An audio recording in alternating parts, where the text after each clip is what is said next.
എല്ലാ മാന്യപ്രേക്ഷകർക്കും മാധ്യമ വിചാരണയിലേക്ക് ഒരിക്കൽ കൂടി സ്വാഗതം. ഇന്നത്തെ വിഷയം ഒരു വ്യത്യസ്തതയാണ്. ഡൽഹിയിലെ തെരഞ്ഞെടുപ്പ്. അതെ, നമ്മുടെ തൊട്ടടുത്ത് കഴിഞ്ഞ ഡൽഹിയിലെ തെരഞ്ഞെടുപ്പ്. ഡൽഹി എന്ന് പറയുന്നത് ഒരു കേന്ദ്ര ഭരണ പ്രദേശമായിട്ടും ഒരു സംസ്ഥാന നിയമസഭയുടെ എല്ലാ ആനുകൂല്യങ്ങളുമുള്ള ഒരു ഭാഗികമായി നിയമസഭയുള്ള ഒരു ഭരണകേന്ദ്രമാണ്. അവിടെ ഇലക്ഷൻ നടക്കുന്നുണ്ട്.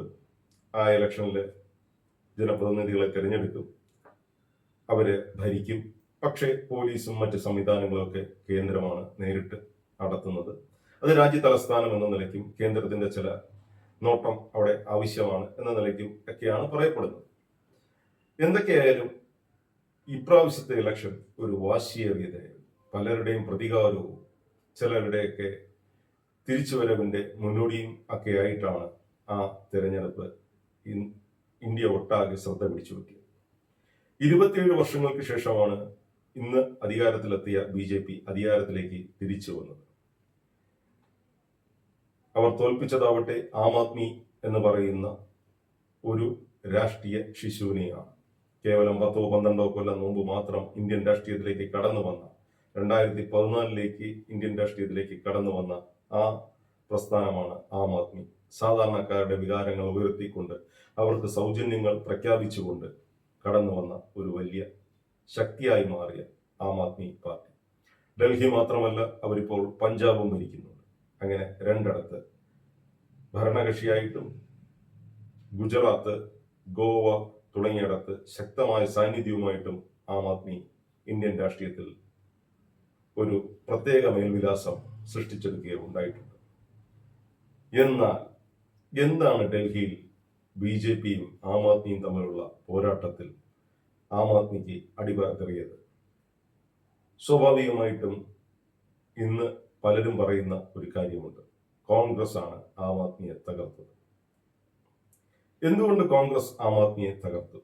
ഇന്ത്യയിലെ ഏറ്റവും വലിയ പഴക്കമേറിയ ഒരു രാഷ്ട്രീയ പ്രസ്ഥാനമാണ് കോൺഗ്രസ്. നമുക്കറിയാം, കോൺഗ്രസിന്റെ പാരമ്പര്യം എന്ന് പറയുന്നത് ഇന്ത്യൻ സ്വാതന്ത്ര്യ സമരത്തിൽ തുടങ്ങി ഈ നിമിഷം വരെയും ഇന്ത്യൻ ജനാധിപത്യത്തോടൊപ്പം സഹകരിക്കുകയും യാത്ര ചെയ്യുകയും ചെയ്യുന്ന ഒരു പ്രസ്ഥാനമാണ് ഇന്ത്യൻ നാഷണൽ കോൺഗ്രസ്.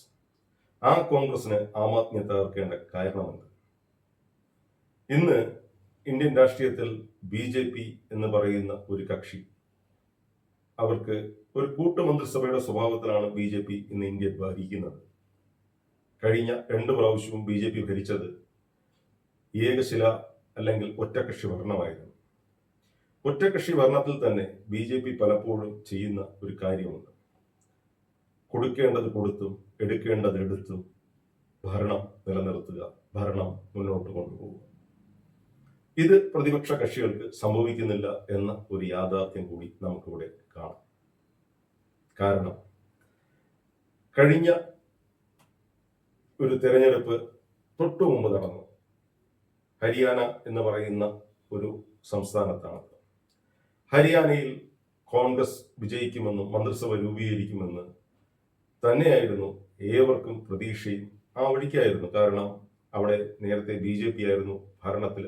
ആ BJPയുടെ ഭരണവിരുദ്ധ വികാരം വളരെ വലുതായിരുന്നു. പക്ഷേ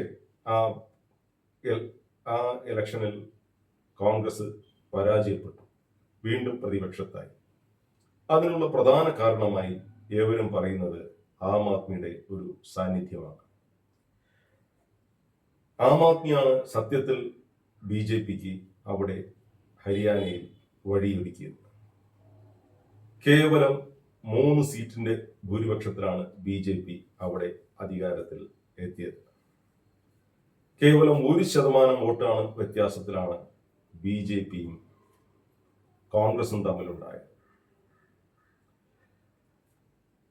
BJP തോറ്റത് 10-ൽ താഴെ സീറ്റ് BJPക്ക് വിജയിക്കാൻ കഴിഞ്ഞതും കോൺഗ്രസ് തോറ്റതും 5000-ൽ പരം വോട്ടിന്റെ വ്യത്യാസത്തിലാണ്. അപ്പോ ഹരിയാനയിലെ കോൺഗ്രസിന്റെ തോൽവിയും പ്രതിപക്ഷത്തെത്തിയതിനെയും കുറിച്ച് നമുക്ക് ഒരു പരിശോധന നടത്താം. കേവലം 10 സീറ്റിൽ കോൺഗ്രസ് തോറ്റത് 5000-ൽ താഴെ വോട്ടിന്, 3 സീറ്റിൽ തോറ്റത് 1000-ൽ താഴെ വോട്ടിന്, 1 സീറ്റിൽ തോറ്റത് കേവലം 32 സീറ്റിന്, ഒറ്റയ്ക്ക് മത്സരിച്ച ആം ആദ്മി പാർട്ടി 2% വോട്ട് ആണ് അവിടെ പിടിച്ചത്. 90 അംഗ നിയമസഭയാണ് ഹരിയാനയിലുള്ളത്. അതിൽ 10 സീറ്റ് വരെ ആം ആദ്മിക്ക് നൽകാമെന്ന് പറഞ്ഞിട്ടും ആം ആദ്മി കേൾക്കാതെ ആം ആദ്മി ഒറ്റയ്ക്ക് മത്സരിച്ച് കോൺഗ്രസിന്റെ പരാജയം ഉറപ്പുവരുത്തുകയായിരുന്നു എന്നതാണ് യാഥാർത്ഥ്യം. ആ യാഥാർത്ഥ്യത്തിൽ ഊന്നിക്കൊണ്ടാണ് ഇന്ന് കോൺഗ്രസുകാർ ഡൽഹിയിൽ പ്രവർത്തിച്ചത്. ആ പ്രവൃത്തിയാണ് ആപ്പിന്റെ സമ്പൂർണ്ണ പരാജയത്തിലേക്ക് എത്തിയത്. ഇന്ത്യൻ ജനാധിപത്യത്തിന് ഇതൊരു മുതൽക്കൂട്ടാകും. കാരണം ജനാധിപത്യം വളരെ സുന്ദരമാണ്, അത് പ്രവചനാതീതമാണ്. ഏവർക്കും അടുത്ത വീഡിയോയിൽ പുതിയൊരു വിഷയവുമായി മാധ്യമ വിചാരണയ്ക്ക് എത്തുന്നതുവരെ നന്ദി, നമസ്കാരം. മനോജ് കുമാർ മത്തൻകുടി.